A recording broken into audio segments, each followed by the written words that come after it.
Hey, what's up guys? Welcome back to the channel. It's going to be a quick one today. I just want to talk about a concept that I think is a really important thing to have in your head as a producer. It's something that you kind of get used to doing the more you practice and the more you produce as well. But it kind of filters into everything from production through to arrangement and stuff like that. And that's this idea of contrast. It's really kind of a cornerstone of exciting music for me, or good production as well. You can't have a lot of things work in your production without having this kind of this concept of contrast. And that goes for things, you know, from the technical side of stuff like stereo placement and frequencies and EQing and stuff, right through to you know, dynamics of a track, and then also the arrangement, obviously. So for one, when it comes to stereo and having a wide mix, if everything is wide in a track, it actually, weirdly enough, has the adverse effect. Adding too much widening to everything in your track inadvertently kind of makes it sound mono and kind of contained, weirdly enough. The real secret to having a wide mix is often using mono components and placing them correctly. So less width on certain things, and you have that contrast between something that's centered in the middle as a mono element and something that's centered on or placed on other sides as mono elements, and then something that is actually all encompassing and enveloping, sitting in the sides rather than the mid section of your track. Contrast. It's all about that. Same goes for, you know, EQing and stuff. You know, sometimes cutting frequencies off it generates a contrast in another place where you're leaving frequencies in. So between highs and lows, you know, you don't want too many elements in the mids. There's got to be contrasting between those frequencies. Same goes for dynamics as well. If everything is run through a transient designer and you're just boosting transients and everything, eventually they're going to clash with one another. That's why you have elements in the arrangement like pads, or you have some sounds that sometimes just increasing the attack on a synth will really kind of bring it out, just because you've actually moved those transients and created a different characteristic now in that sound, which is contrasting to the rest of the track. So yeah, it's a super simple concept, but it's something that you do want to keep sort of in front of mind all the time. I wanted to just quickly jump into the last track I released. This is Frequent Flyers, and just take a look at like where some of these things come out for me as well in terms of the arrangement, because I think this is a good example of for me consciously making decisions like layering sounds, for example. It's not just about layering sounds to make them bigger, it's about layering sounds for the very specific reasons, like contrasting an element in the track.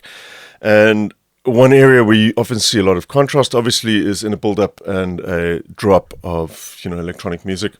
So I'm just going to take a quick look here at this. This is the finished track inside of Bitwig. This is what it sounds like.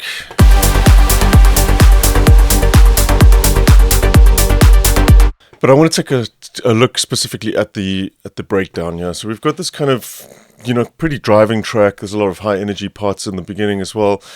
But as we get into the break, everything kind of opens up. There's a lot more kind of washed out sounds. Lots of open effects and things.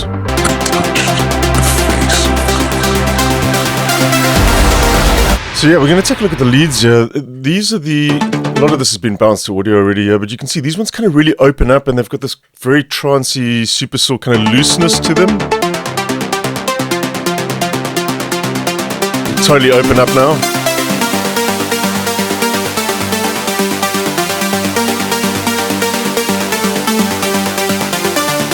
And then we've also got these kind of lower elements in this lead as well. And then we've also got these supporting elements.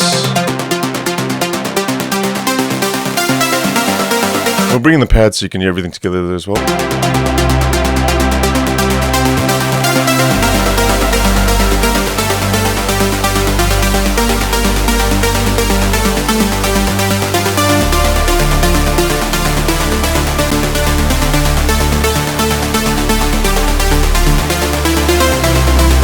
Okay, but the thing that I think that works so well here is this blending, and I'm going to bring in the second layer now, which is what we're blending into this. And the real sort of highlight of where this drops is the lead actually goes completely dry. So you're going from this like quite detuned loose saw wave, which is very hands in the air kind of thing, And then we start slowly layering in the same melodic part, but with a different sound. And it starts off with a high pass filter like this.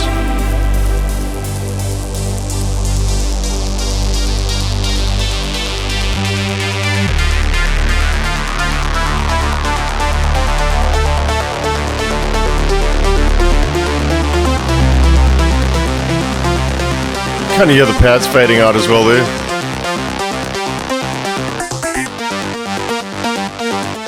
And then it goes completely, like quite dry there. It actually does have a little bit of convolution reverb on it, which just kind of makes it like a really short one, kind of makes it sit in front of your face almost. So you've got this sort of, we'll put them both together now. Big open wide and then basically coming together.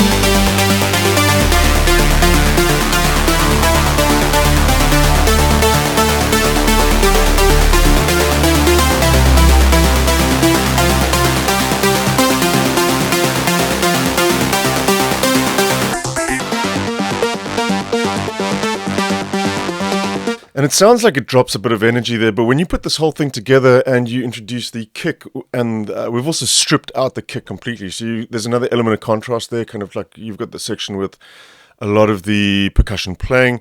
When this drops, it drops into nothing but a kick and a bass line, and you end up with something like this.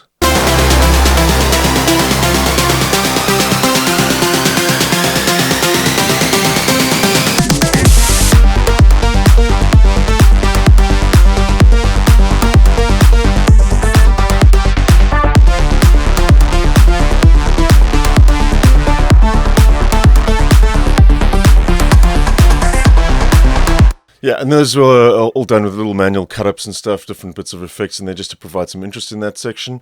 It also has, I mean, this one has a little bit of a weird kind of, it runs on 24 bars rather than 32, so it's slightly strange in the arrangement like that, which I find a little bit more interesting than usual. But the other thing is when you do this kind of drop in and you contrast this area and you drop into just the kick and the bass like that with just the lead, I find it actually kind of resets and gives you the opportunity to kind of keep building from there as well, which is something I really like to do in tracks as well, because the sort of usual thing with trance is to kind of just, at the top of the drop, is to go all in with everything and just let it keep going. Sometimes that works well, but in this case, you have this build-up and you have a payoff over here where it drops off and you've got this contrasted section where it's like quite gritty, just drops straight into the kick and the bass. And this entire section, we're actually starting to build up again to the point here where we drop all the percussion back in again. So it's kind of like a double payoff in terms of the energy getting lifted up in the track like this. So that's the first drop.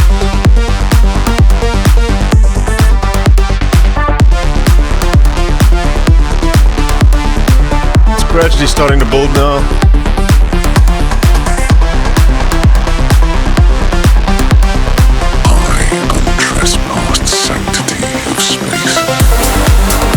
Percussion's back in again.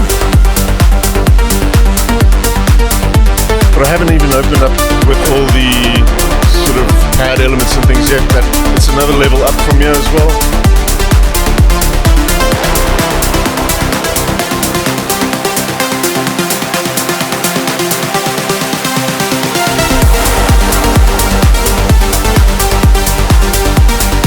Now you're back to that hands in the air, open feeling.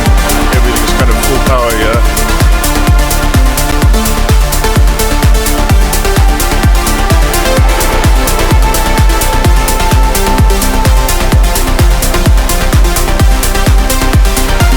Yeah, so that's something I like to do in tracks, and again, it boils back to this idea of kind of creating more contrast in your music, more interesting stuff. I also favor this kind of arrangement. I like to look for this kind of progression and stuff where there's a bit more of a story rather than just kind of chucking everything in. Build stuff slowly over time and let it kind of, it can still be full on, but progressive in nature in the way that the track is arranged. Cool. Just a quick little one this today, so I hope this was useful and I'll catch you guys soon. So guys, thanks for tuning in. I hope this was useful to you. If it was, please make sure to hit like and subscribe. It helps us a lot. And I will catch you soon on the channel. Till then, take care. Cheers.